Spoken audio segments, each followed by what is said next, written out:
मोहब्बत लुटाऊंगा, मैं छेड़ के मन का साज साज फिर गाऊंगा, फिर सबके दिल को आज आज बहलाऊंगा, इस मंजर को इस पल को भूल ना पाऊंगा, मैं भूल से ना पाऊंगा. लॉटरी बद्दल काय सांगशील? 20 तारखेला रिलीज होतोय तर किती एक्साइटेड आहेस? एक्साइटमेंट खूप आहे कारण पहिली फिल्म आहे ॲज अन ऍक्टर. मी हिंदी फिल्म इंडस्ट्रीमध्ये काम सुरू करतोय आणि पहिली फिल्म करतोय ॲज अन ऍक्टर. मी लाईफमध्ये कधी ऍक्टिंग केली नव्हती ह्याच्या पुढे पहिल्यांदा. कधी विचार केला नव्हता की मी ऍक्टर होऊ शकतो. मी नेहमी असं म्हणायचो की हा सिंगर होऊ शकतो, मी सिंगिंग मध्ये जाईन ठीक आहे, पण ऍक्टिंग कधीच विचार केला नव्हता.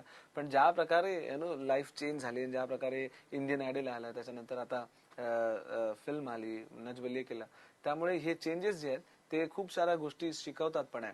आणि I am very happy that की फिल्म कम्प्लीट झाली आहे, लोकांसमोर आहे, लवकरच 20 तारखेला रिलीज होणार आहे. आणि आता जेवढे माझे फॅन्स आहेत, जेवढे मला आवडतात, ज्यांना मी आवडतो, ते सगळे मला मोठ्या पडद्यावर बघू शकतील. खरंच तुझ्या भूमिकेबद्दल सांगशील का? ह्या फिल्म मध्ये मी एक अकाउंटंट आहे आणि एक असा मुलगा आहे जो खूप सिंपल सरळ रस्ती चालणारा मुलगा आहे आणि आपल्या इर्दगिर्द त्याच्या म्हणजे आई वडील नाहीये, तो एकटाच राहतो एका घरात आणि त्याच्या लाईफ मध्ये काही चेंजेस येतात. नक्कीच तो खूप अँबिशियस आहे आणि ते आपले अँबिशन कम्प्लीट करण्यासाठी तो काही रॉंग वाटेमध्ये जायला लागतो, तो कसा त्यामधून मग बाहेर पडतो याबद्दल एक स्टोरी आहे. खूप वेगळ्या तऱ्हेने प्रेझेंट केली आहे. या पूर्ण फिल्म मध्ये एक बेस्ट पार्ट मी हे म्हणू शकतो की सारे जेवढे कलाकार आहेत किंवा कॅमेरा म्हणतो डीओपी नक्कीच हे आहेत साऊथ इंडियन आहेत, पण बाकी सारे इव्हन डिरेक्टर प्रोड्युसर हे सगळे महाराष्ट्रीयन आहेत. तर एक बॉन्डिंग होती आमच्यामध्ये आणि ती बॉन्डिंग तुम्हाला नक्कीच पडद्यावर दिसेल. ओके, त्याच्यात पण तू एक गाणं गायलेलं आहे, जे गाणं तू छोटे मिया मध्ये म्हणजे तू प्रमोट करत असताना ते गाणं गायलेलं आहे, तर ते गाणं आम्हाला ऐकायला मिळेल. हे मी जेव्हा फिल्म सुरू झाली त्यावेळेलाच सगळ्यात पहिलं मी हेच गाणं रेकॉर्ड केलं आणि हेच गाणं फिल्म मध्ये पण सुरू होतं सुरुवातीला.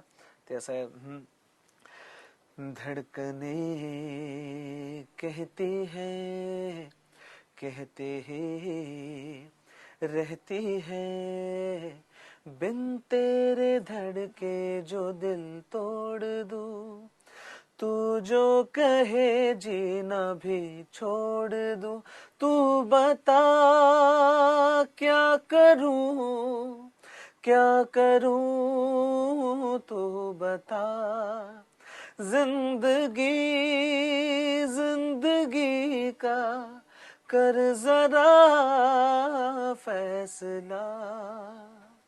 माहितीये की अभिजित खूप चांगला गायक आहे, इंडियन आयडल आहे तो, पण अभिजित ॲज अन ऍक्टर कसा अनुभव होता?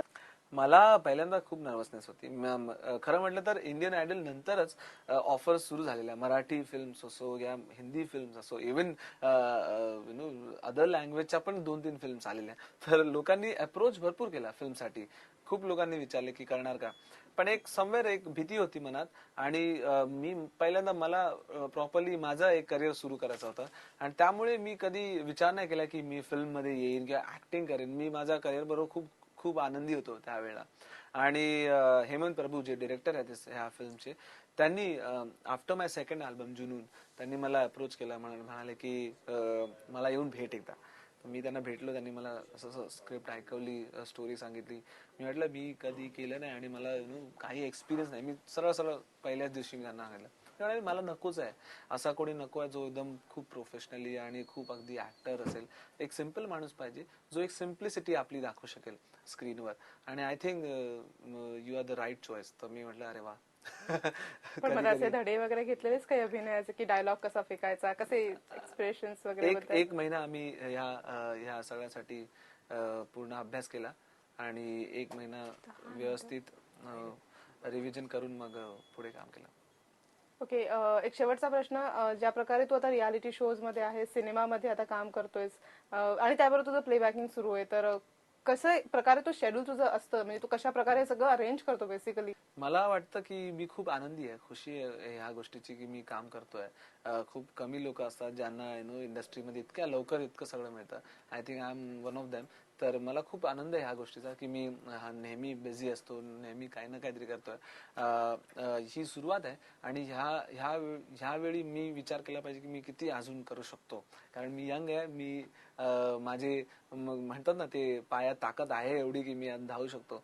हे जोपर्यंत आहे तोपर्यंत हे सगळं करून ठेवलं पाहिजे आणि आय थिंक दॅट्स वाय मी मेहनत चाललेली आहे. या गोष्टी जितक्या होतील तेवढ्या चांगल्या आहे. माझी फॅमिली सगळी आनंदी आहे ह्या गोष्टीची की मी बिझी आहे. आय थिंक मी एखाद्या दिवशी जर घरी असतो त्यावेळेला त्यांना टेन्शन येतं, अरे अभिजित आज घरी आहे, आता ह्याच्या आवडीचं खायला बनवून द्यावं लागेल, आज आज टीव्ही जास्त वेळ नाही बघता येणार, आज त्या सगळ्या गोष्टी असतात. त्यामुळे ते त्यांना पण पाहिजे असतं की मी बाहेर जावा घराच्या. तर दे ऑल्सो हॅपी.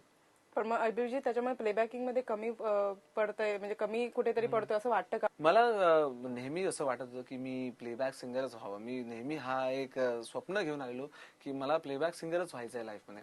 पण जसं करिअर सुरूच झालं, इंडियन आयडल एक असा वेगळाच प्लॅटफॉर्म मिळाला ज्यांनी कधीही मला हे नाही सांगितलं की तुला प्लेबॅक सिंगर व्हायचं आहे. त्यांनी मला पॉप सिंगर साठी नॉमिनेट केलं. मग मी 2 अल्बम काढले, ते जसं पुढचं करिअर सुरू झालं त्यामुळे एक एस्टॅब्लिश करिअर आलं, फिल्म आली, ह्या सगळ्या गोष्टी झाल्या.